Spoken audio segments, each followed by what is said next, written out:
What's going on, everyone? It's Adam here from No Shelf Space, and today we're taking a look at Ticket to Ride Legacy Legends of the West. I am so excited for this one. I'm a big Ticket to Ride fan, although there are certain people I don't like to play with. So I'm very excited to check out this Legacy version because I actually think it's going to fix a couple of the things I really hate about playing one-off Ticket to Ride games with people, but that's going to be a separate video, so be on the lookout for that. Today we're just going to open it up and check out what's inside. First, though, we're going to flip it over to the back side. Now, obviously, they're not going to spoil anything. For the most part, especially in your first game, this is basically Ticket to Ride. You've got tickets, you've got train cards, and you're trying to complete routes to score points. I'm really excited about this one. It's for 2 to 5 players, 10 plus, takes about 20 to 90 minutes per game session. There are 12 sessions. In the box, you're going to have your trains, you're going to have train cards, you're going to have all these boxes you're going to open at some point. Really excited about that. But let's just let's flip it and check out what's inside.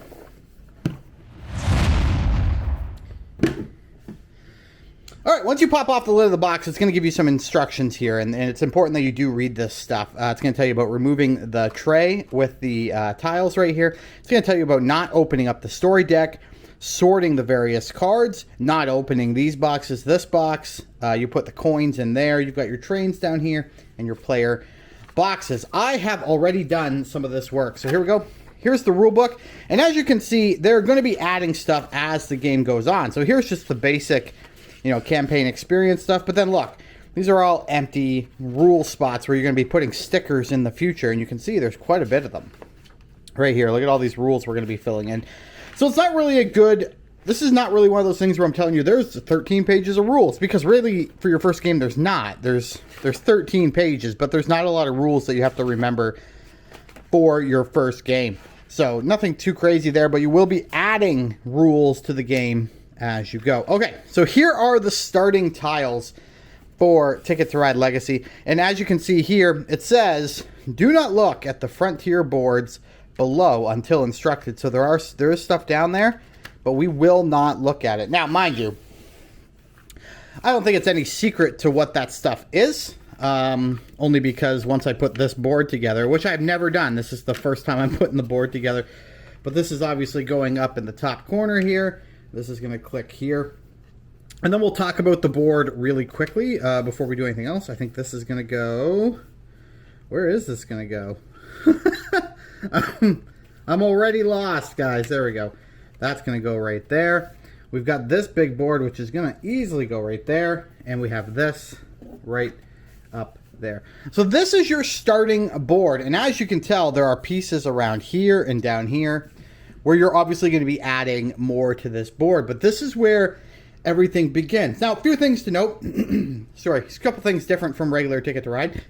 We have major cities here, and they have these little capital buildings on them. The thing with the major cities is when you build something into a major city, you actually get to draw a card off the top of the train deck, which is really cool. It kind of keeps the game moving. So anytime you build into a major city, you get to take the top card off the train deck. You'll also notice there are port cities: Norfolk, Charleston, Savannah, Philadelphia, New York, Boston, Baltimore. I can't tell you what that is, but that's going to factor in later into the game. Okay, so this is the game board. It's going to be quite large, I think, when it's done. It will be at maximum this tall, it looks like, only because we have a straight edge down here and a straight edge here. So obviously, if you know the map of the United States, we're going to be adding Florida in here, right here. But I don't know how much of Florida, because it does look like the board is going to end right about there. All right, let's get this back into view. So this is actually in its own little tray, which is nice. You can just remove the tray and set that aside. All right, we got a lot going on inside. Here are all your different colored trains, and there's nothing crazy about them. They are standard Ticket to Ride trains. I wouldn't, yeah, they're trains. Now, mind you, they are different, I think. Yeah, they are slightly different trains, so that's kind of cool. But other than that, it's just, Ticket to Ride trains. And of course, as with most Ticket to Ride trains games, there are your extra trains.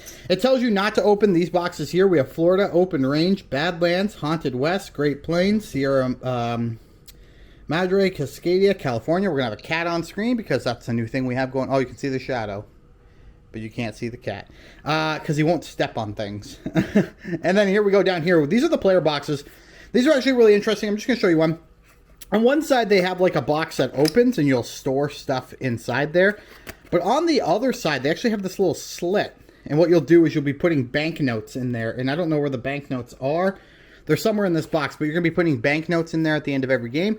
Just kind of detailing the points you earn that game, and then you can tally them all up at the end. You can also write it on the back for each year that you play. You can write your score if you want, but you can be surprised by it as well. Over here, we have the cardboard coins. Good quality coins. Really, sorry, I wasn't even on camera. Really nice and thick. I like that. Again, can't open these. And then over here is the card box. So we'll take that off. All right, right here we have a story deck. It actually instructs you not to open this until you're ready to play your first game. So I haven't. It's still sealed. And we will not open that card box. But the interesting thing here is a couple things. One, I love the foam pieces. They give you these foam pieces so that you can make sure that your cards aren't flopping all over the place. But then two, they have all these nice little dividers. And let me see if I can pull this up a little bit closer. I think this will do. So back here, we have all of our train cards. And they're just regular train cards. Then we have the event deck. Now, I have a write-up about the event cards on gamesreviews.com. I'll link that article down below once it's live so you can read. It's my argument for reading the event cards prior to playing your first game. Even though I think they should be a surprise, or they want them to be a surprise, I argue that you should read them. You can read my article about that. But train cards, tickets. Again, tickets are pretty standard, although they look a little bit different. They have these icons on the side. And in your first game, you will not know what that means, but that will come into light in the future. Also, on these cards, some of them, not all of them, will actually have an icon at the top here, which will also mean something later on. All right, let's put this one back. There we go. And then we also have the storeroom, which there's nothing in, but you'll be storing stuff in there game to game. We have the post office, which has a bunch of mail, but you're not supposed to read these. It says just open them up and stick them in there. And then you have the dead letter office. Dead letter, obviously, are letters that can't be delivered or don't have an address or for whatever reason can't make it to their destination. That's essentially your archive or your discard pile. So anytime you have to get rid of a card out of the game, you won't be like tearing it up or anything. You'll just be putting it in the dead letter office. And then it has this really nice little thing. This just sticks right back on top to protect all those cards. And again, really, really awesome. I love this insert. Look how nicely everything goes away here. I think it's a great insert. And I think Legacy games need a great insert, personally. But I'm so happy to see it. I have played Legacy games in the past where all you do is throw everything in baggies back in the box. And it's a little bit messy. That does not look like it's going to be the case here. I'm really excited for this one. Really glad to see a great little insert. But there we go. At least for your first game, guys, that's everything you get in Ticket to Ride Legends of the West. It's a little bit more expensive than your typical Ticket to Ride experience. But at the same time, there's going to be so much unlocked. And I've heard that the first unlock specifically, after your first game, you'll unlock something. And people are saying it's memorable, mind-blowing. I'm hearing really great things about this one. I can't wait to finish it and share all my thoughts with you. But guys, until next time, thanks for watching. And we'll chat again real soon. Goodbye.